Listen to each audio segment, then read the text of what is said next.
All rise. Judge Vanderbeek Court is now in session. Judge, this is case number JVB 1030, Armstrong case. Thank you. You're welcome. You all may be seated. Okay, Mrs. Armstrong. Yes, Ms. Judge. Okay, you brought this case before the court. What's going on? Well, Miss Tally over here, we decided to have a baby together about 3 years ago. And we got a divorce. And now I just need her to pay some child support. Okay. Well, you guys are going through a divorce, right? Well, yes, sorry, we're going through a divorce. I wish it was over already. But I've been paying health care for a long time, ever since the baby was born. How much is the health care? It's $111 a month. Okay. This baby is 2 years old. We've been together for about 3 years, and I just, that's a lot of money. Get ready, because this case is about to get intense. We're diving into a courtroom showdown that's got it all: child support, custody drama, and, hold on, denied parental access. Mrs. Armstrong is demanding financial support, but Miss Tally hits back, claiming she hasn't seen her own child in over a year. And just when you think things can't get more dramatic, the judge steps in. And trust me, they're not here for the nonsense. Tensions are through the roof. Emotions are running wild, and what happens next? Well, this case is about to take a major turn. Stick around. You won't believe how it all unfolds. Next voice. Wait, did you catch that? Miss Tally says she hasn't seen her son in over a year and a half. That's a massive red flag in family court. Legally, child support and custody are completely separate issues. You can't block a parent from seeing their child just because they're behind on payments. And the judge? They're already picking up on something being off. This is about to get real messy. Then, boom. Once she starts paying, then she can see our son. Whoa. That's not how parenting works. You don't buy visitation rights like a streaming service subscription. The judge immediately shut that down. And rightly so. The court's priority here is the child's best interest, and that means both parents need to be involved. No paywall required. And you want her to pay child support? And I need that money. Okay, she needs that money. You don't want to pay that money? No, ma'am. Instead, I want to spend time with this child. She's not allowing me to see my son, Alex, for the last year and a half. Okay. I have an amazing 2-year-old son that I'm being denied access to see.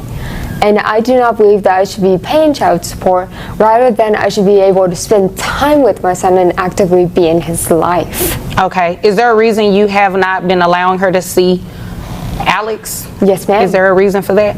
Well, Judge, I feel like time is not money. And, Well, stop. Hold on. It's not money. Mm-hmm. But you would agree with me that she is the mother, right? Yes. Okay. And would you want for her to deny you access to Alex? Well, it would be It's different. a yes or no? No. Okay, then.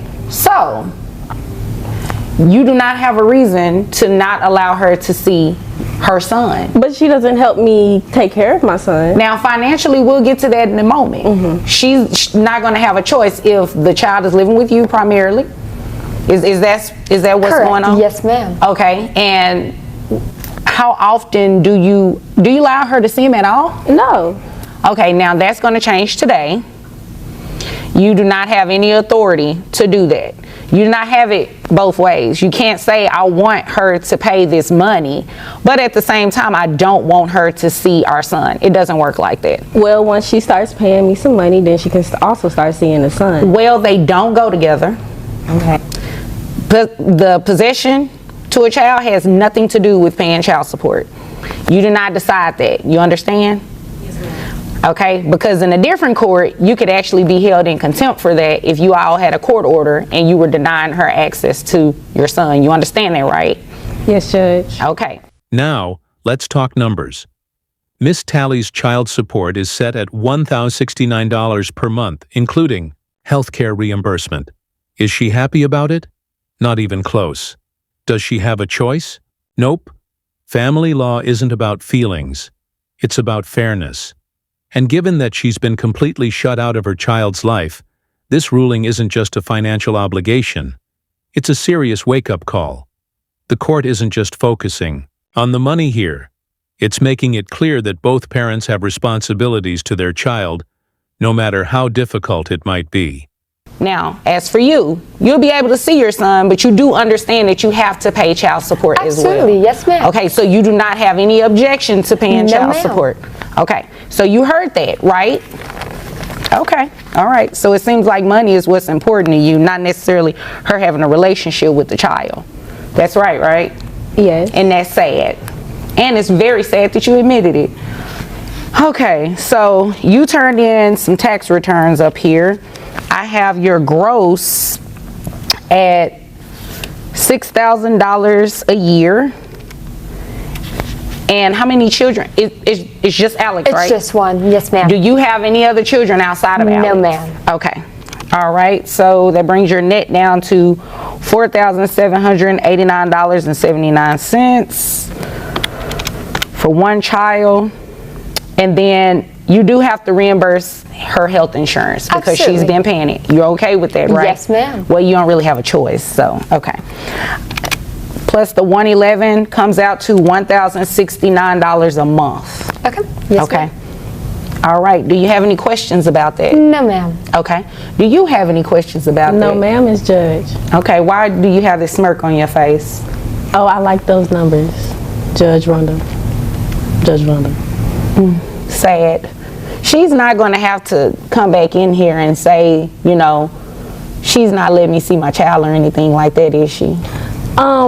So when she sees the child, do I have to be around? That's a no, because you're not going to do that, right? You're going to let her see the child?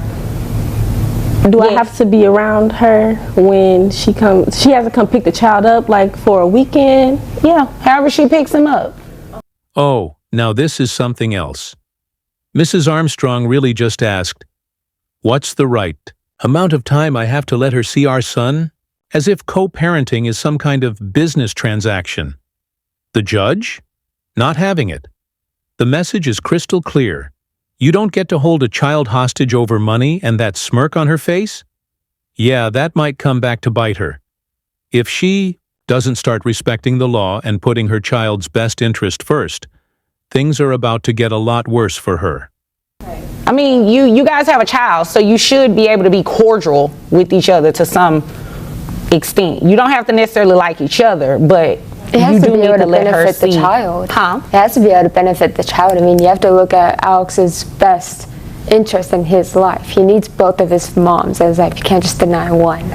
What's the I agree least with that. of amount of time that I can let her spend with my child? You know what? We're not going to go there. You're going to let her see him, and that's the end of it.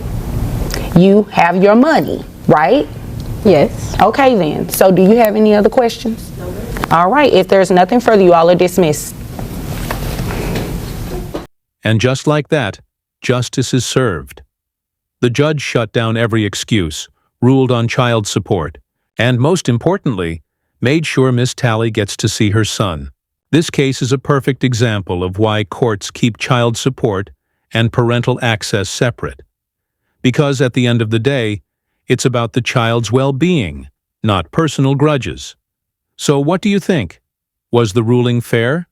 Drop your thoughts in the comments below.